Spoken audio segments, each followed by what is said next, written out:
एक छोटे से जंगल में एक बूढ़ा चिड़ा अपनी बेटी मुन्नी के साथ एक छोटे से घर में रहता था। टुन्नू चिड़ा बहुत ही गरीब था। वो जंगल से लकड़ी काट कर लाता और बाजार में बेचकर अपने घर का गुजारा करता था। लेकिन उसके अंदर अब इतनी जान नहीं बची थी कि वो लकड़ी काट सके। उसकी बेटी रानो बहुत ही सुंदरान होनार थी। रानो अपने घर पर सिलाई करके थोड़े बहुत पैसे कमा लिया करती थी। एक दिन टुन्नू चिड़ा लकड़ी काटने जा रहा होता है, तभी उसकी बेटी कहती है, पिताजी, मैंने आपसे कितनी बार कहा है, अब आपके शरीर में इतनी जान नहीं है कि आप लकड़ी काट सको। आपको आराम की जरूरत है, आप आराम क्यों नहीं करते हो? बेटा, मैं आराम कैसे कर सकता हूँ? तेरी शादी भी करनी है और उस सूदखोर कालू कौवे के पैसे भी तो देने हैं। मुझे हर वक्त डर लगा रहता है, कहीं वो सूदखोर अपना कर्ज लेने ना आ जाए। बेटा, वो बहुत ही बेरहम पक्षी है। अगर मैंने उसका कर्जा नहीं दिया तो मेरी पिताजी, आप परेशान क्यों होते हो? खुदा जरूर कोई रास्ता निकालेगा। और मैं भी तो सिलाई करती हूँ। आज से मैं दिन रात सिलाई करूंगी, जिससे हम उस सूदखोर के पैसे दे देंगे। बेटी की ये बात सुनकर बूढ़े टुन्नू चिड़ा की आंखों में आंसू आ जाते हैं और बगैर कुछ कहे जंगल की ओर निकल जाता है। मुन्नी पिताजी की आंखों में आंसू देकर बहुत परेशान होती है।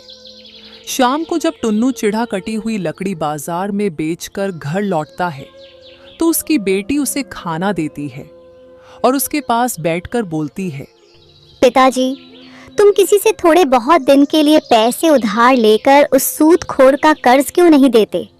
बेटा, बुरे वक्त में कोई यार दोस्त मदद नहीं करता, हर कोई मुंह मोड़ लेता है। और वैसे भी मेरे सारे दोस्त और सभी रिश्तेदार भी करीब है। वो बेचारे खुद मुश्किल से अपना गुजारा कर पाते हैं, ऐसे में मेरी मदद भला वो कैसे करेंगे? मेरा कोई अमीर दोस्त भी नहीं है जो इस मौके पर मेरी मदद कर सके। लेकिन पिताजी, हमें कैसे भी करके उस सूदखोर के पैसों का इंतजाम करना होगा। वो परसों अपने पैसे लेने आएगा। अगर उसे पैसे नहीं मिले तो वो पता नहीं हमारे साथ क्या सुलूक करेगा। बूढ़ा टुन्नू चिड़ा बेबस और मजबूर था। उसकी समझ में नहीं आ रहा था कि वो सूदखोर से अपना पीछा कैसे छुड़ाए। अगले दिन जब बूढ़ा टुन्नू चिड़ा जंगल में लकड़ी काटने के लिए गया तो उसे जंगल में एक तोता मिला। वो टुन्नू चिड़ा के पास जाता है। क्या तुम नहीं जानते, राजा ने पेड़ काटने पर रोक लगाई हुई है। अगर कोई भी पेड़ काटता हुआ पकड़ा गया तो राजा उसे सख्त से सख्त सजा देगा। अब तुम्हें मेरे साथ राजा के पास चलना होगा। बेटा, अगर मैं लकड़ी ना ही काटूंगा तो मेरे घर का गुजारा कैसे हुआ? अगर तुम चाहते हो कि तुम्हारे घर का गुजारा चलता रहे और राजा तुम्हें सजाना दे तो उसके लिए तुम्हें मुझे पैसे देने होंगे। मैं राजा को तुम्हारे बारे में कुछ भी नहीं बताऊंगा। तोते की बात सुनकर टुन्नू चिड़ा की आंखों में आंसू आ जाते हैं। तुम रो क्यों रहे हो? रोने धोने से कोई काम नहीं चलेगा, पैसों से काम चलेगा। अगर तुम चाहते हो कि राजा तुम्हें सजा ना दे तो तुम्हें पैसे देने ही होंगे, वरना मैं तुम्हें राजा के पास ले जाऊंगा। पैसे तो मेरे पास नहीं है।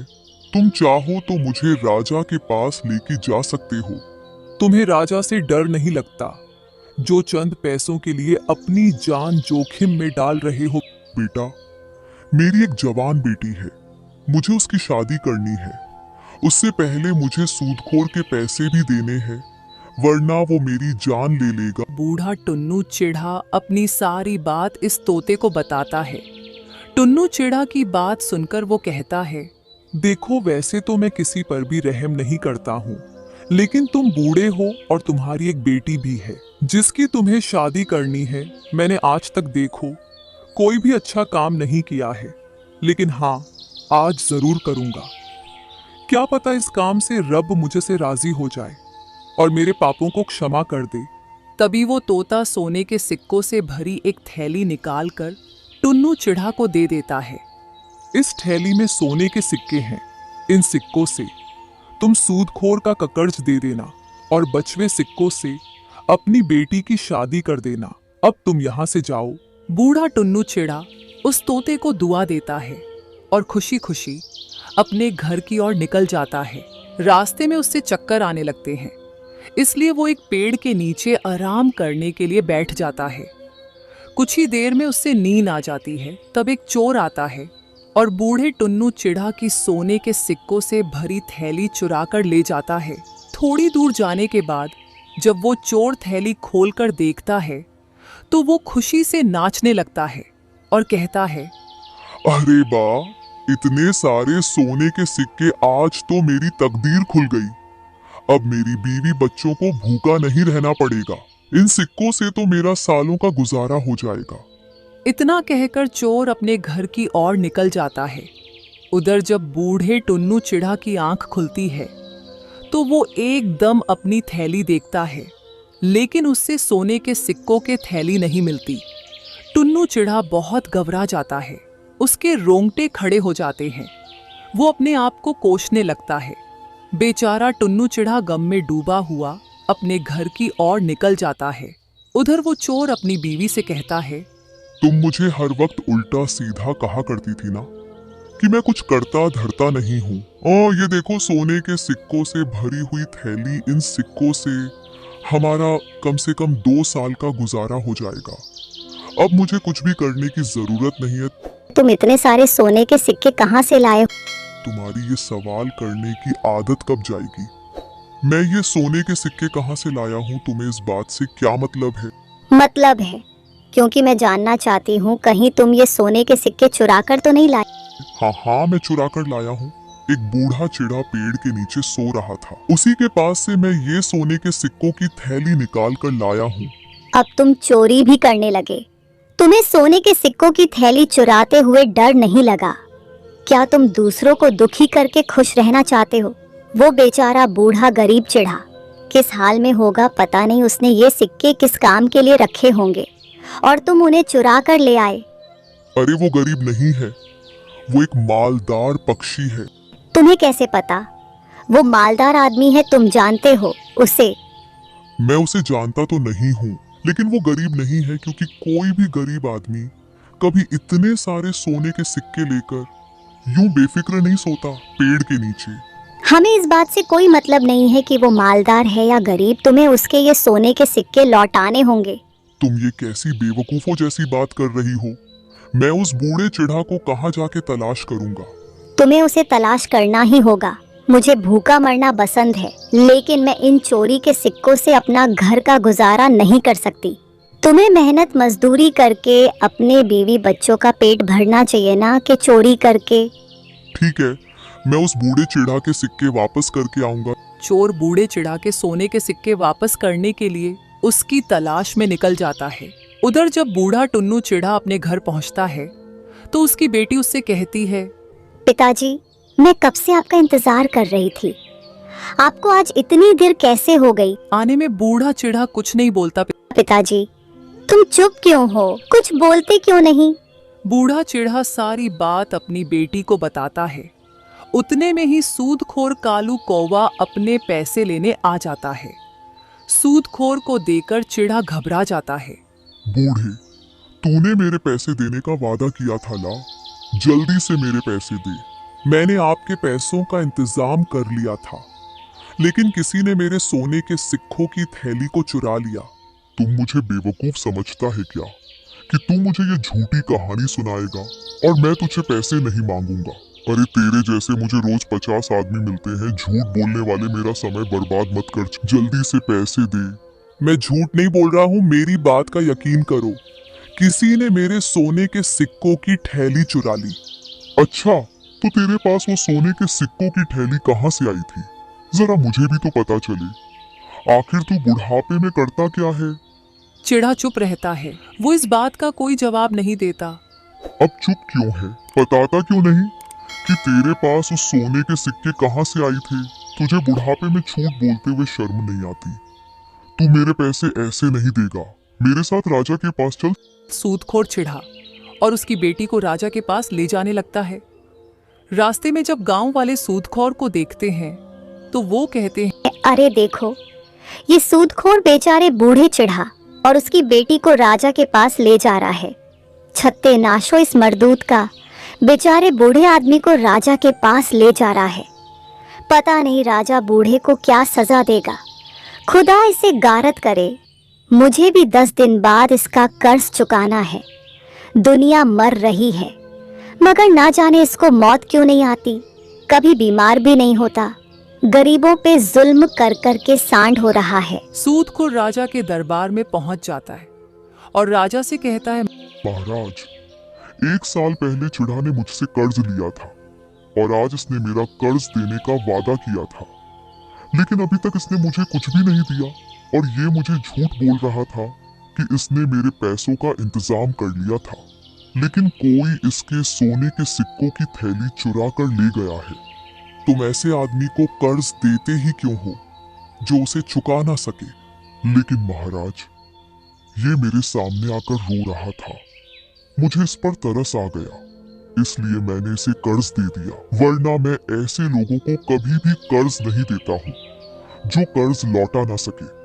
पूरी बात सुनने के बाद राजा बोला, यहाँ के कानून के अनुसार जो भी व्यक्ति ठीक समय पर अपना कर्ज नहीं चुकाता है, उसके घर के सभी सदस्य कर्ज देने वाले की गुलामी करेंगे जब तक कि वो अपना कर्ज ना चुका दे। राजा का फैसला सुनते ही बूढ़ा चिढ़ा डर से कांपने लगा, क्योंकि अब उसे और उसकी बेटी को सूदखोर के गुलामी करनी पड़ेगी।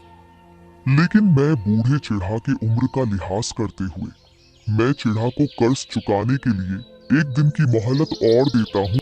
अगर चिढ़ा तुमने 1 दिन के अंदर कौवे का कर्ज नहीं दिया तो तुम्हें और तुम्हारी बेटी को कौवे की गुलामी करनी होगी। राजा का फैसला सुनने के बाद सूदखोर चिढ़ा के साथ उसके घर चला जाता है और चिढ़ा से कहता है, चिढ़ा, जब तुम मेरे पैसे 2 साल में ना दे सका तो 1 दिन में कहां से देगा?